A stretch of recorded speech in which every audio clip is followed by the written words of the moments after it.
तर hi hello नमस्ते. मुलांच्या शाळेला न लागलेल्या आहेत सुट्ट्या आणि मुलं माझ्या मागे खूप लागली की गार्डनमध्ये चल गार्डनमध्ये चल. आणि या गार्डनमध्ये आलो आणि समोर काय झालं ते बघून तुम्हाला पण हसू येणार आहे. तर व्हिडिओ पूर्ण फुल वॉच करा. खूप छान गार्डन आहे. आणि 1 वर्षाच्या आधी आम्ही या गार्डनमध्ये आलो होतो. तेव्हा ना या गार्डनमध्ये एक छोटंसं ॲडव्हेंचर पार्क होतं. तर ते ॲडव्हेंचर पार्कवर ॲक्टिव्हिटीज करायच्या म्हणून मुलांना इथे यायचं होतं. पण काय झालं हे बघा, मी तुम्हाला दाखवते. ते ॲडव्हेंचर जे आहेत ना ॲक्टिव्हिटीज पूर्ण इथून तुटून गेलेल्या आहेत पूर्ण. हे बघा, ही पण जी आहे ना माझी मुलगी इथे चढलेली आहे. मंकी बार स्लायडिंग ही सुद्धा पूर्ण अशी तुटून गेलेल्या आहेत. तर आम्हाला ना असं वाटलं की फालतू आलो या गार्डनमध्ये.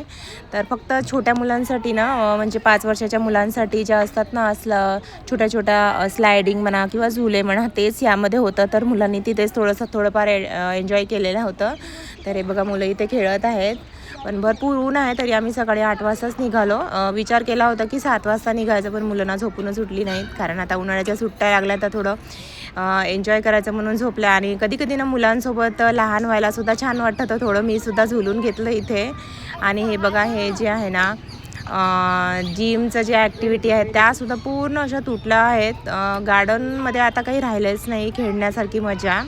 तर आम्ही गेलो इथे, पण तेवढं काही एन्जॉय करता आलं नाही. पण आता गेलोच आहे तर थोडंफार एन्जॉय करून घेतलेलं आहे. तर मुलांसोबत क्वालिटी टाईम स्पेंड केला थोडासा 1 तास.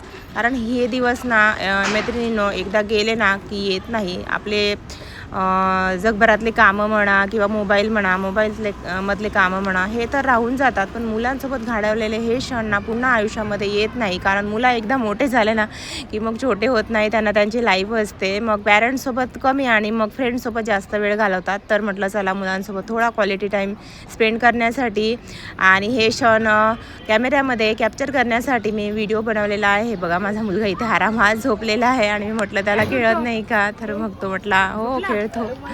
तर ऊन बाहेर होतं. जवळपास 9 वाजले सकाळचे, तरी पण ऊन इतका वाढलेला आहे आमच्याकडे. तर 9 वाजतासुद्धा खूप असं वाटतं की 12 वाजताचं ऊन आहे. तर हे बघा, आता तुमच्यासुद्धा मुलांना लागल्या असतील उन्हाळ्याच्या सुट्ट्या, तर तुम्ही कसा काय टाईम स्पेंड करता मुलांसोबत मला कमेंट करून नक्की सांगा. आणि अशा छान व्हिडिओ बघण्यासाठी ना चॅनलला सबस्क्राईब करा, लाईक शेअरसुद्धा करा. तर हे बघा, मी आता छोटंसं गार्डन दाखवते. छोट्या स्लाईड आहेत तिथे. आणि हा माझा पहिलाच व्लॉग आहे. तर आत्तापर्यंत मी मिशो हॉलचेच व्हिडिओ बनवले, पण हा माझा म्हटलं चला आज एक छोटीशी पिकनिक व्हिडिओ बनवावं तुमच्यासाठी. तर हे बघा, माझा मुलगा इथे चढत आहे. इथे सर्व तूटफूट एकदम गार्डन झालेलं आहे. तर हेच बघून आम्हाला हसू आलं तिघांनाही. कारण आम्ही विचार केला होता की खूप मजा करणार, ॲडव्हेंचरवर ॲक्टिव्हिटीज करणार, पण आमचा इथे निराशाभंग झालेला आहे पूर्णपणे. पण जे होतं ते एन्जॉय करून घेतलं.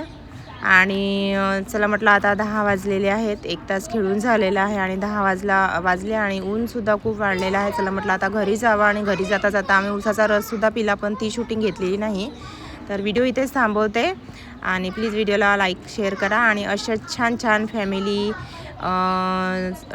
टाईम स्पेंडिंग बघण्यासाठी ना चॅनलला सबस्क्राईब करा. आणि मी खूप असे सारे ट्रॅव्हलिंग ब्लॉगसुद्धा तुमच्यासाठी घेऊन येणार आहे. स्किन केअर आणि हेअर केअरचे पण घेऊन येणार आहे. तर तुम्हाला यामधील कोणता व्हिडिओ बघायला आवडेल ते मला कमेंट करून नक्की सांगा. मिशो हॉलचे आवडतात, स्किन केअरचे आवडतात की हेअर केअरचे की असे मग डेली व्लॉगचे, ते मला कमेंट करून नक्की सांगा. चला बाय, भेटूया पुन्हा एकदा. तर व्हिडिओ इथेच थांबवते आणि जाते घरी आता, कारण ऊन खूप वाढलेलं आहे.